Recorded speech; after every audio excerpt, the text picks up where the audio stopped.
She could feel their eyes boring into her back, cold and calculating, as she walked into the ornate conference room of Harrington and Phillips' law firm. The weight of their judgment was almost as suffocating as the heavy black dress she'd chosen for the occasion. Eliza Thornton knew today would be difficult, the reading of her father-in-law's will, but nothing could have prepared her for the storm brewing in the eyes of her husband's siblings. She took a deep breath and squeezed her husband James' hand, a silent plea for strength. "You don't belong here," Rebecca whispered, just loud enough for Eliza to hear as she passed. The words sliced through her like a knife, but Eliza kept her head high, her face a careful mask of dignified grief. The morning had started with such promise. Eliza hadn't anticipated the day would end with her marriage being tested and family secrets spilling onto the polished mahogany table of the most prestigious law firm in Boston. The tension in the air was palpable as everyone took their seats around the massive table. Samuel Thornton had been dead for exactly 1 week, and already the vultures were circling. Eliza observed them all through lowered lashes. Rebecca, the eldest, with her perfect blonde hair and perpetual sneer. Michael, nursing what was clearly not his first drink of the day despite it being barely noon, and Thomas, the youngest, whose eyes darted nervously between his siblings and his phone. James sat beside her, his jaw clenched so tight she worried he might crack a tooth. Mr. Harrington cleared his throat and adjusted his wire-rimmed glasses. "Thank you all for coming today. As you know, we're here to discuss the last will and testament of Samuel Edward Thornton." His voice was practiced and smooth, betraying no emotion as he began to read from the thick document before him. Eliza found herself drifting, remembering the first time she'd met Samuel. Unlike his children, he had welcomed her with open arms when James brought her home. "About time my son found someone with both beauty and brains," he had said, kissing her cheek. That was 3 years ago, before the cancer diagnosis, before the long nights at the hospital, before she'd abandoned her fledgling career as an art historian to help care for him in his final months. "And to my daughter-in-law, Eliza," Mr. Harrington's voice cut through her memories, bringing her sharply back to the present. "I leave my collection of first edition classics, my summer home in Nantucket, and 20% of my holdings in Thornton Enterprises." The room fell silent for 1 heartbeat, then 2, before erupting into chaos. "This is outrageous." Rebecca slammed her hand down on the table. "She's been married to James for what, 2 years? And she gets Nantucket? The house that's been in our family for generations." 3 years, James corrected, his voice dangerously calm. 3, 2, what difference does it make? Michael jumped in, his words slightly slurred. "We all know why she stuck around to wipe Dad's ass during chemo. She was playing the long game." Eliza felt the blood drain from her face. "That's not true," she whispered, but her voice was lost in the growing argument. "Dad wasn't thinking clearly," Thomas added, finally looking up from his phone. "The medication, the pain, he wasn't in his right mind when he made these changes." Mr. Harrington raised his hand. "I can assure you, Mr. Thornton was of sound mind when he updated his will 6 months ago. He was very specific about his wishes." 6 months ago? Rebecca's eyes narrowed as she turned her gaze to Eliza. "Right around the time you started spending every day at his bedside, wasn't it? How convenient." James stood up so quickly his chair toppled backward. "That's enough, Rebecca. Eliza gave up everything to care for Dad when the rest of you were too busy to even visit him regularly." "Oh, please," Rebecca scoffed.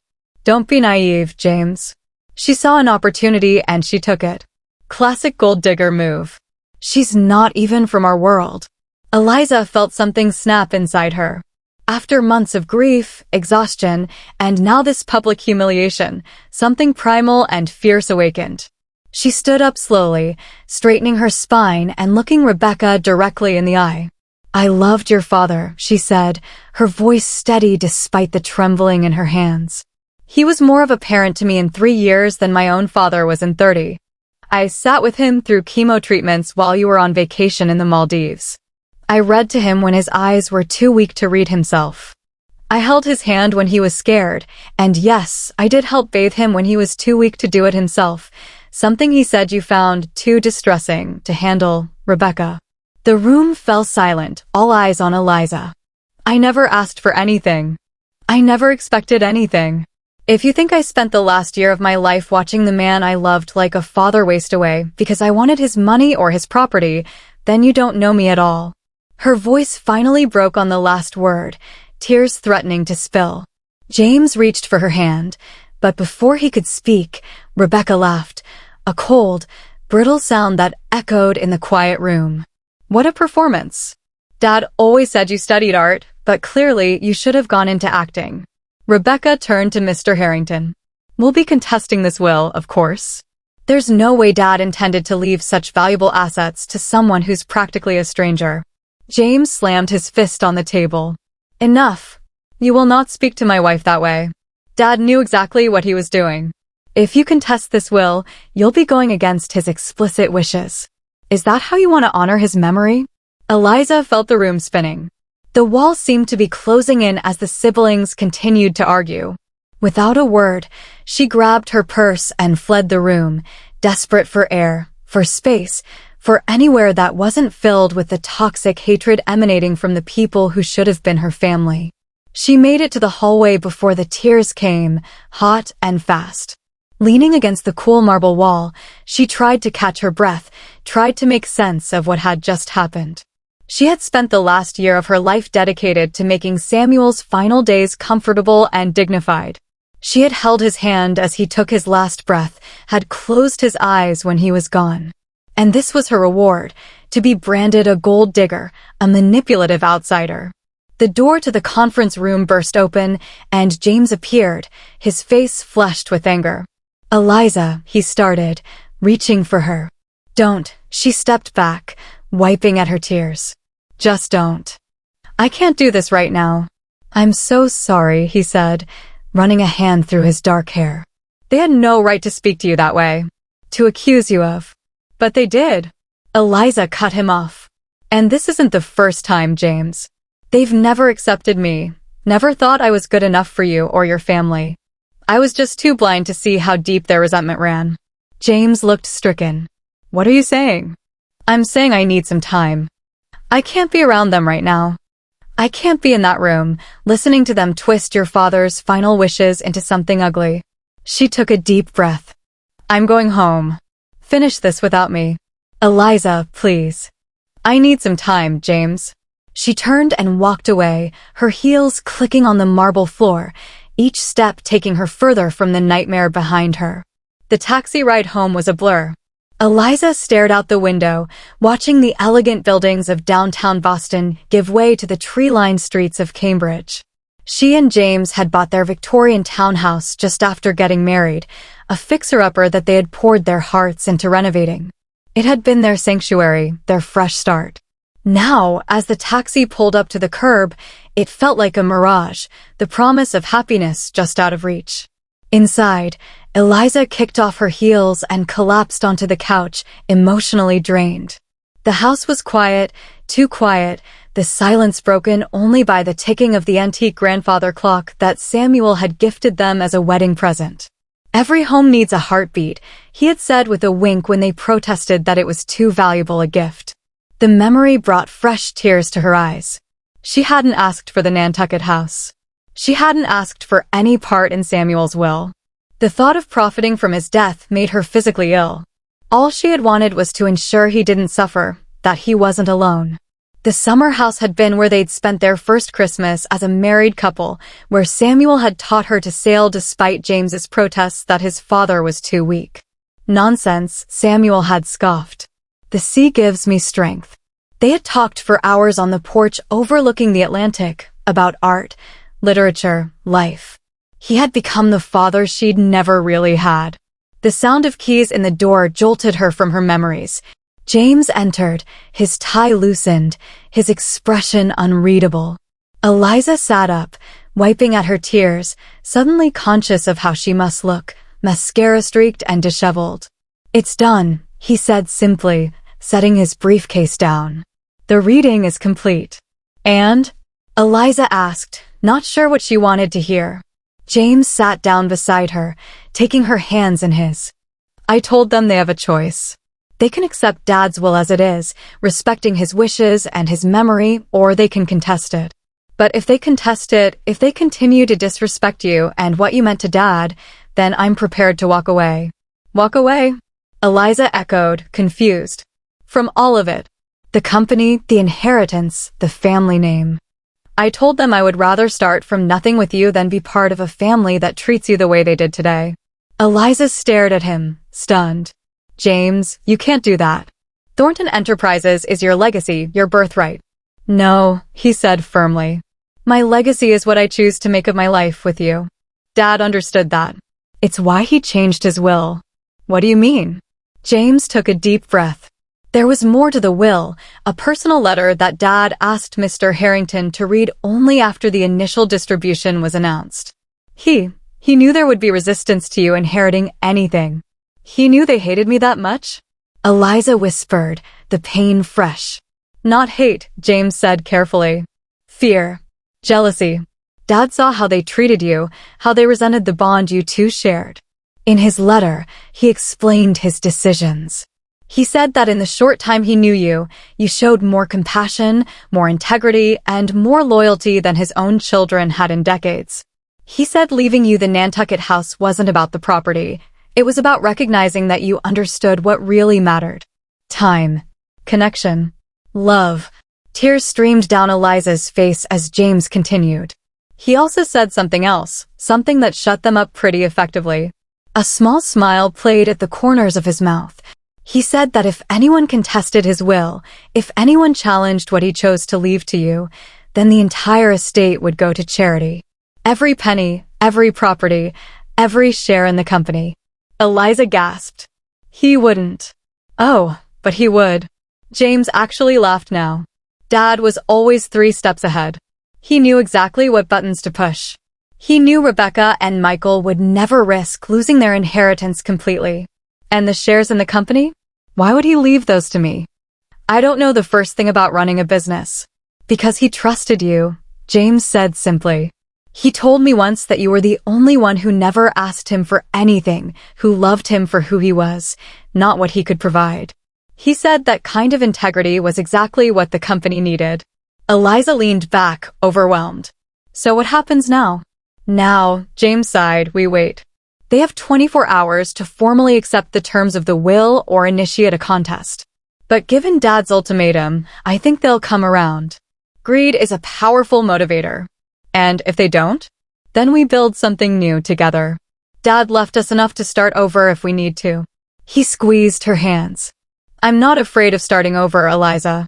I'm only afraid of losing you. The sincerity in his eyes broke something open inside her, a dam of emotions she'd been holding back. Eliza collapsed against his chest, sobbing, for Samuel, for the ugly scene at the law firm, for the family she'd hoped to be part of but who had never truly accepted her. James held her, stroking her hair, murmuring soothing words until her tears subsided. When she finally looked up at him, his own eyes were red-rimmed but determined. I need to know you're with me in this, he said quietly. Whatever happens. I am, she nodded. Always. I just never wanted to come between you and your family. You didn't. Their own selfishness did that long before you came along. He kissed her forehead. Dad saw something special in you from the beginning. He told me once that I'd better not screw it up because women like you come along once in a lifetime. Despite everything, Eliza laughed. That sounds like him. The rest of the day passed in a strange limbo. They ordered takeout, neither of them having the energy to cook. They talked about Samuel, sharing memories and stories, finding comfort in celebrating his life rather than dwelling on the ugliness that had followed his death. James's phone rang several times. Rebecca, Michael, even Thomas, but he let it go to voicemail, unwilling to deal with them until they had made their decision. As night fell, they sat on their small back patio, glasses of Samuel's favorite scotch in hand. To Dad, James said, raising his glass. Who knew exactly how to throw a grenade into a room even from beyond the grave? Eliza clinked her glass against his. To Samuel, the father I chose.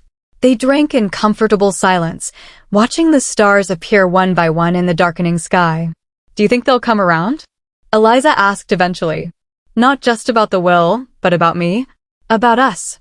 James considered this. Rebecca's pride might be too strong. She's never been good at admitting she's wrong. Michael, he follows Rebecca's lead, always has. Thomas is the wild card. He was closest to Dad. He might be the one to break ranks. I never wanted any of this, Eliza said softly. The money, the house, the shares. I just wanted them to accept me. I know. James took her hand. And that's exactly why Dad knew you deserved it all. The next morning dawned bright and clear, a perfect spring day that seemed at odds with the turmoil they were facing. James made coffee while Eliza showered, trying to wash away the residual tension from the previous day. They had agreed to wait at home for word from Mr. Harrington about the siblings' decision, both of them too drained to face another potential confrontation. James's phone rang just after 10. He answered it on speaker, setting it on the kitchen island between them. James, it's Frederick Harrington. I hope I'm not calling too early. Not at all, Frederick. Eliza's here with me. Good morning, Eliza, the lawyer said, his voice warmer than it had been during the formal reading. I have news. Your siblings have made their decision. They will not be contesting the will. Eliza let out a breath she hadn't realized she was holding. James's shoulders visibly relaxed. That's good news, James said carefully. Did they say anything else? There was a pause on the other end of the line. Rebecca asked me to convey that while she accepts the terms of the will, she needs time before any family reconciliation. Michael seconded that. Thomas, however, asked if he could call you directly. I believe he may be reaching out separately. I see, James said, his tone neutral. Thank you for letting us know. There's one more thing, Mr. Harrington added. There was a private note to Eliza that your father asked me to deliver only after the matter was settled. I've emailed it to you, Eliza, at the address you provided yesterday. Samuel was very specific that only you should read it. Eliza's heart raced. Thank you, Mr. Harrington. After ending the call, they sat in silence for a moment, processing. Are you going to read it? James asked gently. Eliza nodded, reaching for her laptop on the counter. She opened her email, finding the message from Frederick Harrington at the top of her inbox. With trembling fingers, she clicked on the attachment, a scanned handwritten letter on Samuel's personal stationery. My dear Eliza, asterisk if you're reading this, then two things have happened. I've left this world, hopefully with some dignity intact, thanks to your care, and my children have chosen money over pride. No great surprise there. I want you to know that including you in my will wasn't an impulsive decision or a means to punish my biological children, though I won't deny there's a certain satisfaction in forcing them to acknowledge your worth. Asterisk. Asterisk, you came into our family like a breath of fresh air in a stale room. You loved my son purely, not for his name or his position. You showed me kindness when you had no obligation to do so. You sat with me through the darkest days of my illness when even my own children found excuses to be elsewhere.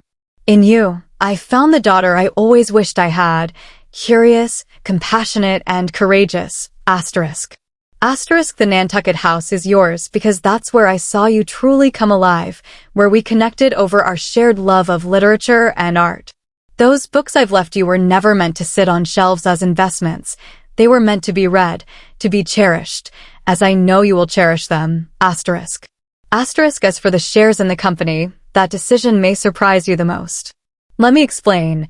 Thornton Enterprises began as a small family business built on integrity and innovation. Over the years, as success came, some of those founding principles were compromised. Rebecca and Michael see the company as a cash cow, nothing more. They don't understand that wealth without purpose is meaningless. Asterisk. Asterisk, I'm entrusting you with those shares not because I expect you to run the company, but because I trust your moral compass. Work with James. Be his conscience when the business world tempts him to take the easy path rather than the right one. Together, you can return Thornton Enterprises to what it was meant to be, a force for positive change, not just profit. Asterisk. Asterisk, there will be difficult days ahead.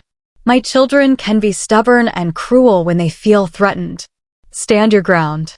Remember that you earned your place in this family through love and loyalty, not blood.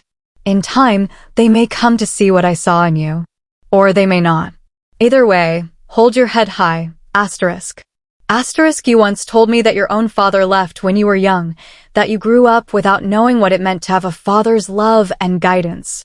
I hope that in our brief time together, I was able to give you some small measure of what you missed. Know that I could not have asked for a more devoted daughter in my final days. Asterisk. Asterisk, take care of my son. Take care of yourself. And whenever you're at the house in Nantucket, have a scotch on the porch at sunset and think of me. Asterisk. With all my love and gratitude. Samuel. Tears streamed down Eliza's face as she finished reading. Wordlessly, she turned the laptop so James could read his father's letter. His own eyes filled as he read, one hand reaching out to grasp Eliza's across the counter. He really loved you, James said when he finished reading, his voice thick with emotion. And I loved him, Eliza whispered. I never expected any of this, James. I just wanted to be there for him, for you. I know. He squeezed her hand. That's why you deserved it all. Dad saw the real you, the you that I fell in love with, the you that his own children were too selfish to appreciate. The doorbell rang, startling them both. They exchanged a glance, neither expecting visitors. James went to answer while Eliza quickly wiped her eyes, closing the laptop. She heard murmured voices in the hallway, then James appeared in the kitchen doorway, his expression a mix of surprise and caution. Behind him stood Thomas, the youngest Thornton sibling, looking uncomfortable and out of place in his designer jeans and cashmere sweater. Thomas wanted to talk to us, James said neutrally. I told him we'd hear what he has to say. Thomas stepped forward, his eyes landing on Eliza. She noticed for the first time how much he resembled Samuel, the same kind eyes, though currently bloodshot and shadowed with what looked like a sleepless night. I came to apologize, he said without preamble. For yesterday, for everything. I should have spoken up when Rebecca and Michael were attacking you. I should have defended you. Dad would have been ashamed of me. Eliza was stunned into silence. Of all the siblings, Thomas had been the least antagonistic, but he had never openly supported her either. Why didn't you? James asked, his tone more curious than accusatory. Thomas sighed, running a hand through his hair, a gesture so like his father's that Eliza felt a pang of grief. Because it's easier to go along with Rebecca than to stand against her. Because I'm a coward. Because... He hesitated. Because I was jealous. Jealous. Eliza found her voice. Of what? Of the relationship you had with Dad. You connected with him in a way I never could. You shared his love of art and literature. You could talk to him for hours about things that just made my eyes glaze over. And he lit up around you. Even when he was in pain, even when the chemo was making him sick, he'd smile when you walked into the room. Thomas's voice broke. My own father, and I couldn't give him that kind of joy. But you could without even trying. Eliza felt her anger melting away, replaced by a deep sadness for this lost young man. Thomas, your father loved you. He talked about you all the time, how proud he was of your technological innovations, how you were pushing the company forward into the digital age. He bragged about you constantly. Thomas looked up, genuine surprise in his eyes. He did? All the time, James confirmed. Dad wasn't great at expressing his feelings directly, you know that. But he was incredibly proud of you. Thomas swallowed hard. I miss him so much, he said, his voice barely a whisper. And yesterday, watching Rebecca and Michael try to tear apart his final wishes, it just felt so wrong. I couldn't sleep last night thinking about it. So you came here, Eliza said gently. I came to say I'm sorry and that I accept Dad's will completely. Not just because I have to, but because it's what he wanted. And I came to ask. He hesitated again. I came to ask if we could start over. If you'd give me a chance to be the brother-in-law you deserve, not the one you've had to put up with. Eliza looked at James, who gave a small nod, the decision entirely hers. She thought of Samuel's letter, his hope that in time his children might see what he saw in her. Perhaps that time was beginning now with Thomas. I'd like that, she said finally. I think your father would like that too. Relief washed over Thomas's face. Thank you, he said simply. Would you like some coffee? Eliza offered, gesturing to the pot James had made earlier. We were just about to have breakfast. Actually, Thomas said, looking slightly embarrassed, I brought bagels. They're in the car. I wasn't sure if you'd even let me in the door. James laughed, the tension in the room dissipating. Go get them. We have plenty of cream cheese. As Thomas hurried out to his car, James pulled Eliza into a tight embrace. Are you sure about this? He murmured against her hair. No, she admitted. But it's a start. And I think it's what your father would have wanted, for his family to find a way forward together. James kissed her gently. You continue to amaze me, Eliza Thornton. Your capacity for forgiveness, for seeing the best in people. It's why Dad loved you. It's why I love you. Even when your sister calls me a gold digger, she asked, only half joking. Especially then, he smiled. Because anyone who really knows you knows how ridiculous that accusation is. Rebecca and Michael will come around eventually, or they won't. Either way, we have each other, we have Thomas apparently, and we have Dad's blessing. That's more than enough. Thomas returned with a bag of assorted bagels, and the three of them sat at the kitchen island, an impromptu breakfast that felt like the beginning of healing. They talked about Samuel, sharing stories and memories, finding common ground in their grief and their love for the man who had brought them together. As Eliza watched James and his younger brother laughing over a story about their father's infamous dislike of technology, she felt a sense of peace settle over her. Samuel had known exactly what he was doing with his will, with his letter. It wasn't about the money or the property. It was about legacy, about values, about bringing his fractured family together even after he was gone. The Nantucket house would be there waiting when they were ready. The books would be read and cherished. The shares in the company would be used as Samuel intended, to guide Thornton Enterprises back to its founding principles of integrity and innovation. And perhaps, in time, even Rebecca and Michael would find their way back to the family table. For now, though, this was enough. This moment of connection, of new beginnings. Eliza caught James's eye across the table and smiled, a real smile that reached her eyes for the first time since Samuel's death. He smiled back, love and gratitude evident in his expression. Samuel Thornton had given her many gifts in their short time together, but the greatest was this, the knowledge that family wasn't defined by blood, but by love, by choice, by showing up when it mattered most. In defending her to his siblings, in choosing her over his inheritance if necessary, James had honored his father's legacy in the most meaningful way possible. And as the morning sun streamed through the kitchen windows, illuminating the three of them sharing bagels and memories, Eliza knew that somewhere, Samuel was smiling.